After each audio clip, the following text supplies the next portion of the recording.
नमस्कार, मैं हूं आपके साथ हिमानी नैथानी। बाहुबली के बाद बाहुबली 2 भी धूम मचा रही है।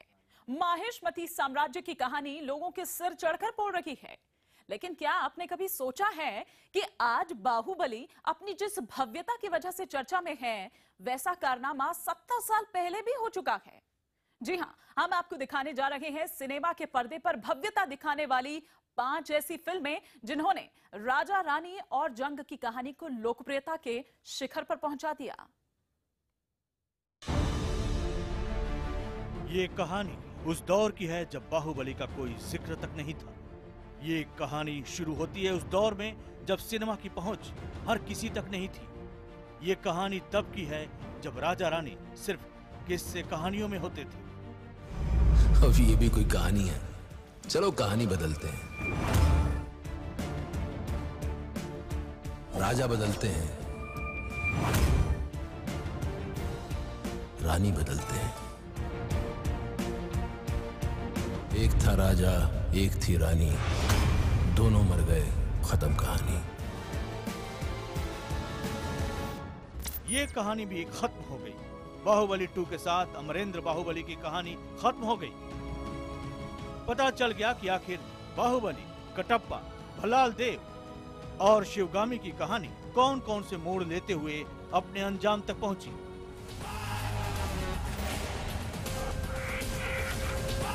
लेकिन जो नहीं खत्म हुआ वो है एक सिलसिला, एक ऐसा सफर जो ब्लैक एंड व्हाइट फिल्मों के दौर से शुरू हुआ और आज तक जारी है।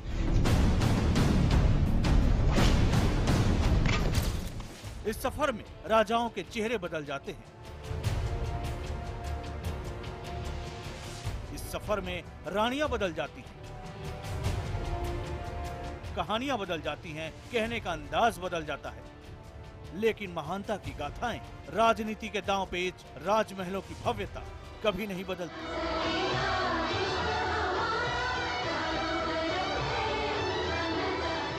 राजा की विशाल सेना, दुश्मनों का हमला, तलवार और तीरों के दम पर मिली जीत और भयंकर युद्ध के बीच पनपती प्यार की एक दिल छू लेने वाली कहानी।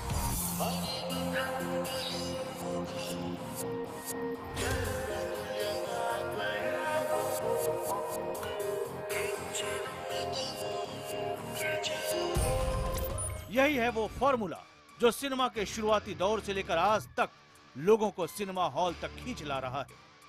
राजा रानी की ये मायावी दुनिया पहले भी लोगों के सिर चढ़कर बोलती थी और आज भी उसका जादू बरकरार है। बाहुबली और बाहुबली 2 कितनी भव्य फिल्म है, इसका अंदाजा आप ये तस्वीरें देखकर लगा सकते हैं। इस भव्यता के पीछे कितनी मेहनत है, कैसे निर्देशक एस.एस. राजामौली ने अपने ख्यालों की दुनिया को पर्दे पर उतार दिया, इसके बारे में आप काफी कुछ देख सुन चुके हैं। लेकिन हम आपको बताने जा रहे हैं कि पर्दे पर सपनों की ऐसी दुनिया उतारने का कारनामा पहली बार नहीं हुआ। ये कारनामा उस दौर में भी हुआ है जब हमारी तकनीक इतनी अच्छी नहीं थी। यकीन आए तो पहले ये तस्वीरें देखिए। ये 1948 में रिलीज हुई एक फिल्म की तस्वीरें हैं। फिल्म का नाम है चंद्रलेखा।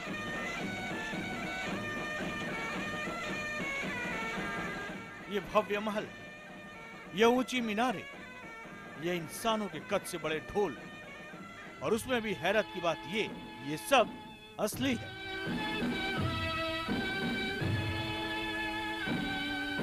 यानी ये किसी कंप्यूटर ग्राफिक का कमाल नहीं है, बल्कि असल में फिल्म की शूटिंग के लिए इतना भव्य सेट तैयार किया गया था। अगर आप आज के बाहुबली और 1948 के चंद्रलेखा के सेट की तुलना करें तो आप अंदाजा लगा सकते हैं कि इस भव्य सेट को बनाने के लिए उस दौर में कितनी मेहनत की गई होगी और कितना पैसा खर्च किया गया होगा। यह भी एक दिलचस्प बात है कि ऐसी भव्यता उस दौर में भी दक्षिण भारत में ही रची गई। आज तेलुगु फिल्मों के निर्देशक एस.एस. राजामौली इंसानों की सोच से बड़ी दुनिया पर्दे पर दिखा रहे हैं। उस दौर में तमिल फिल्मों के निर्देशक एस.एस. वासन ने लोगों के सामने ऐसी जादुई दुनिया पेश की थी।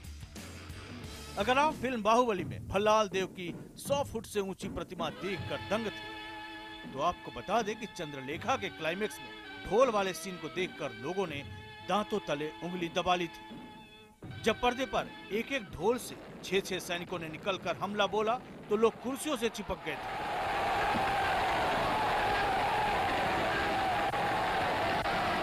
राजा रानी और युद्ध का किस्सा बयां करने वाली इस फिल्म को लोगों ने हाथों हाथ लिया था और फिल्म इतनी जबरदस्त हिट हुई उस दौर में भी इसे हिंदी समेत दूसरी भाषाओं में डब करके रिलीज किया गया। यहां तक कि इसे अंग्रेजी, जापानी और डेनमार्क की भाषा में भी डब किया गया। 1949 में इसे भारत सरकार ने चौथे अंतर्राष्ट्रीय फिल्म फेस्टिवल में भेजा था और विदेशों में इससे पहली इंडियन इंटरनेशनल फिल्म का खिताब हासिल हुआ। फिल्मी पर्दे पर किसी भारतीय निर्देशक की ऐसी रचना देखकर दुनिया हैरान थी। बाहुबली की तरह चंद्रलेखा भी 5 साल में बनकर तैयार हुई थी। इसका निर्माण 1943 में शुरू हुआ और 1948 में यह बनकर तैयार हुआ। सिनेमा के पर्दे पर भव्यता की महागाथा सुनाने का यह सफर हिंदी सिनेमा में मुगले आजम के साथ शुरू होता है। मुगलिया दौर का राजपाट, राजनीतिक साजिश और प्यार की कहानी को गूंथकर निर्देशक के आसिफ ने जो चमत्कार किया था उसकी आज भी मिसाल दी जाती है।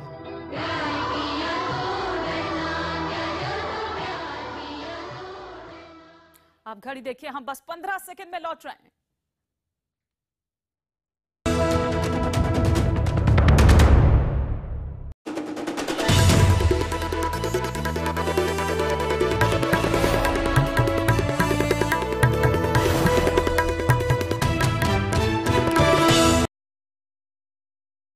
वैसे बाहुबली की बात करें तो बाहुबली से वर्षों पहले अपने दौर की सबसे भव्य फिल्म मुगले आजम ने कई ऐसे रिकॉर्ड्स बनाए थे जिसे अगले कई सालों तक कोई फिल्म नहीं तोड़ पाई थी। अकबर, उसके शहजादे सलीम और अनारकली की कहानी तब उसी तरह से सुर्खियों में थी जैसे आज कटप्पा और बाहुबली की चर्चा हो रही है। अमरेंद्र बाहुबली यानी मैं।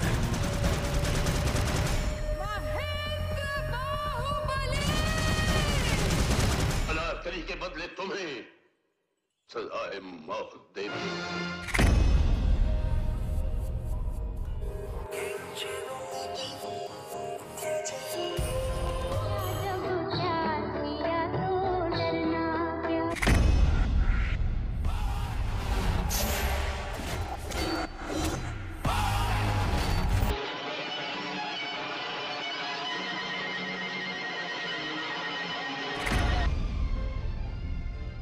उन्नीस 1960 में रिलीज हुई मुगले आजम और उसके 57 साल बाद आई बाहुबली में भला क्या तुलना हो सकती है।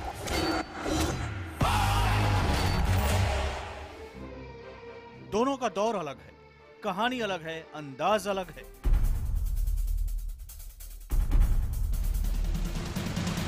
लेकिन जब जब हम सिनेमा के पर्दे पर महागाथा सुनाने वाली फिल्मों का जिक्र करेंगे तो वो चर्चा मुगले आजम और बाहुबली के बगैर पूरी नहीं हो सकती। खुदा हम रोजे बद नहीं देखेंगे। फिल्म बाहुबली के निर्देशक एस.एस. राजामौली ने लार्जर देन लाइफ वाली सोच को जिस खूबसूरती से आज पर्दे पर उतारा है, वैसा उस दौर के लोगों ने भी देखा था जब फिल्में रंग बिरंगी नहीं होती थी। आपके सलीम की रगों में अभी खून बाकी है। लेकिन जब सिनेमा हॉल में बैठे लोगों ने ब्लैक एंड व्हाइट फिल्म के बीच में अचानक रंगों से जगमगाते महल को देखा तो लगा मानो जन्नत धरती पर उतर आई है।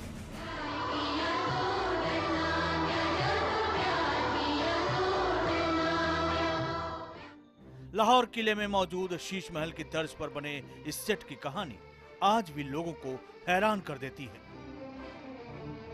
150 फीट लंबे, 80 फीट चौड़े और 35 फीट ऊंचे इस शीश महल को बनाने में जितना पैसा खर्च हुआ था उतने में आज के बजट वाली कई हिंदी फिल्में बन जाएंगी।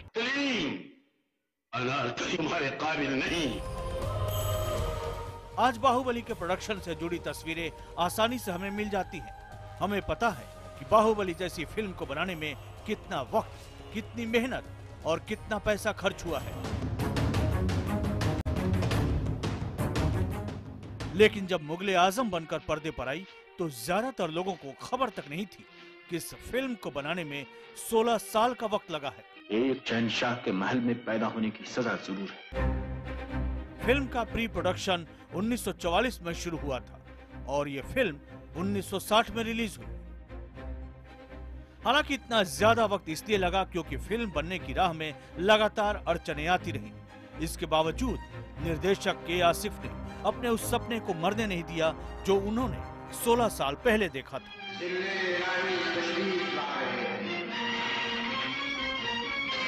अगर जिल्ले लाही ने मुझे यहाँ देख लिया तो अनारकली की कब्र आपकी आगोश में बन जाएगी। मोहब्बत जो डरती हो मोहब्बत नहीं, अय्याशी गुनाह है।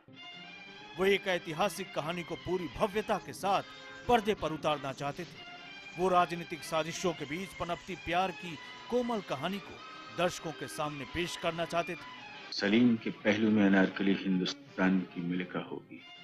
तमाम मुश्किलों के बावजूद के आसिफ डटे रहे और जब फिल्म मुगले आजम पर्दे पर आई तो मील का पत्थर बन गई। तुम हिंदुस्तान के मुकद्दस तख्त पर एक हसीन लौंडी को नचाना चाहते हो। फिल्म बाहुबली की शूटिंग की इन तस्वीरों में आपको कई विदेशी चेहरे दिख जाएंगे। फिल्म के टेक्नीशियन, स्टंट मास्टर और ग्राफिक डिजाइनर विदेशों से बुलाए गए हैं। लेकिन के आसिफ के दौर में यह सब आसान नहीं था। लिहाजा मुगलिया संस्कृति को पर्दे पर उतारने के लिए देश के अलग अलग हिस्सों से हुनरमंद लोगों को जुटाया गया। कपड़े सिलने के लिए दिल्ली से दर्जियों को बुलाया गया। जरदोजी का काम सूरत के कारीगरों ने किया। गहने हैदराबाद के जौहरियों ने तैयार किए। सैनिकों के लिए जूते आगरा से बनवाए गए और उनके लिए हेलमेट कोल्हापुर से मंगवाए गए और राजस्थान के लोहारों ने उनके हथियार तैयार किए।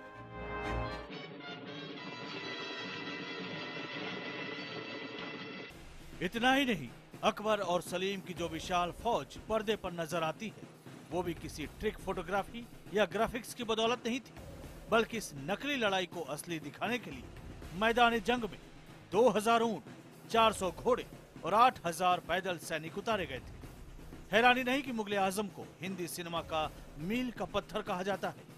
हिंदी भाषी दर्शकों को इस फिल्म से भव्य गाथाएं देखने सुनने का चस्का लगा। हाँ शहजादे, मैं आपकी वो अनारकली नहीं। यकीनन नहीं। और यही वजह है कि आज भी जब बाहुबली जैसी फिल्में आती है तो दर्शक दौड़कर सिनेमा हॉल तक जाते हैं। वो किसी और से कहानी सुनने के बजाय खुद इस महानता का हिस्सा बनना चाहते हैं।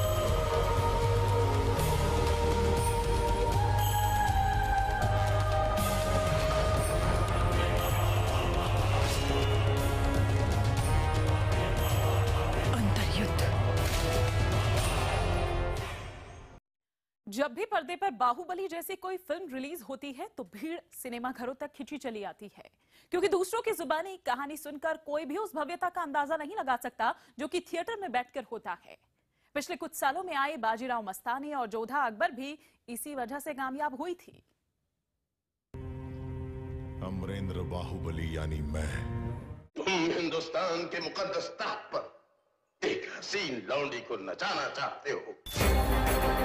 जीते की चाल, बाज की नजर और बाजीराव की तलवार पर संदेह नहीं करते।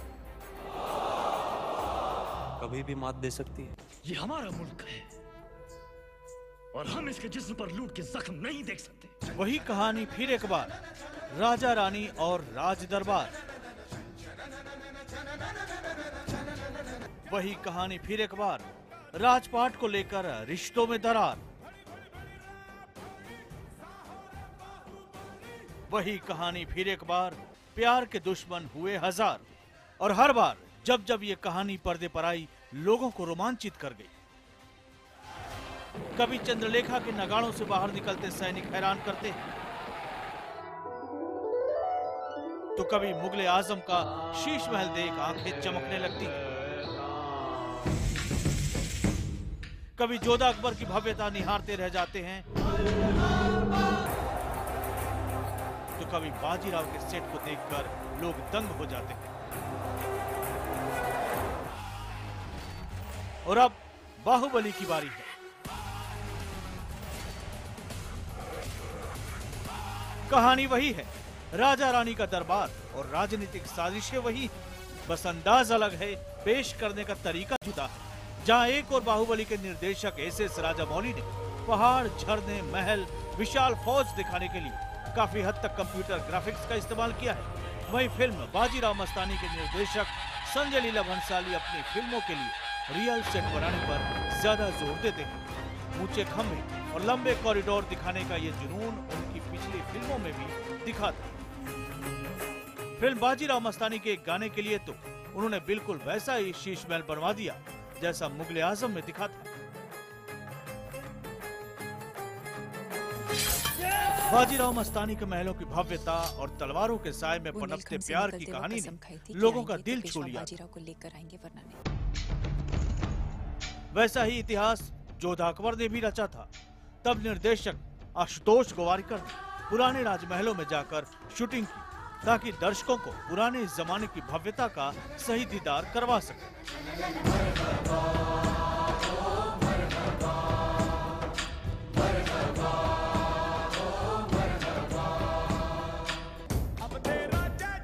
अब ये सवाल उठना लाजमी है कि आज बाहुबली का जो विहंगम रूप हम देख रहे हैं वो चंद्रलेखा मुगले आजम की देन है या वो कहीं और से प्रभावित है। दरअसल भारतीय निर्देशक आज इस ग्रैंड लेवल पर जाकर पीरियड फिल्में बना रहे हैं, उसकी शुरुआत पश्चिमी फिल्मों से हुई थी। 1949 में आई बेनहर का ये सीन देख आप अंदाजा लगा सकते हैं कि सिनेमा के पर्दे पर इस कहानी को जीवंत करने में कितनी मेहनत लगी होगी। जरा अंदाजा लगाइए कि उस दौर में एक फिल्म के लिए ऐसे सेट तैयार करने में कितने पैसे पानी की तरह बहाए गए होंगे। ये ऊंचे ऊंचे खंभे, ये आसमान छूते राजमहल, विशाल मैदान, हजारों की भीड़, सब कुछ असली है। हॉलीवुड में भव्यता की गाथा बेनहर से शुरू होकर लगातार और बड़ी होती गई। इसके बाद ग्लैडिएटर और ट्रॉय जैसी फिल्मों ने इस विरासत को और आगे बढ़ाया।